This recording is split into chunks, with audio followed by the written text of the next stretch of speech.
বসিরহাট লোকসভা কেন্দ্রে তৃণমূল কংগ্রেস প্রার্থী হাজী শেখ নুরুল ইসলাম লক্ষাধিক ভোটের উপর এগিয়ে। আর সেই খবর পাওয়া মাত্রই বসিরহাট লোকসভা কেন্দ্রের বাদুড়িয়া ব্লকের বাগজোলা গ্রাম পঞ্চায়েত এলাকাতে তৃণমূল কংগ্রেসের কর্মী সমর্থকদের ডিজে বাজিয়ে আবির খেলে আনন্দে মেতে উঠেছেন। চেয়েছিল তার প্রতিফল আজকে মমতা বন্দ্যোপাধ্যায়ের প্রতি সকলের আশীর্বাদ, বাগজোলা অঞ্চলের প্রতি আশীর্বাদ, বাদুড়ের নেতা লিটনদার প্রতি আশীর্বাদ।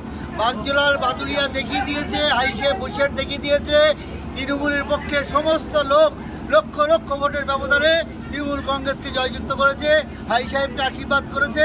আমরা এখন সময়ের অপেক্ষায় আছি দিল্লির মসনদে ইন্ডিয়া জোট যাতে ক্ষমতা দখল করতে পারে সেই অপেক্ষা।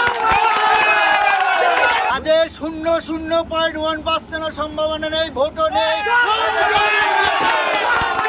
বাংলার মানুষ বুঝিয়ে দিয়েছে সর্ববলেই তৃণমূলের পক্ষে। সারা ভারতবর্ষ এখন ইন্ডিয়া জোট তৃণমূলের সঙ্গে আছে। সরকার গঠনের প্রক্রিয়া করার চেষ্টা করছি আমরা।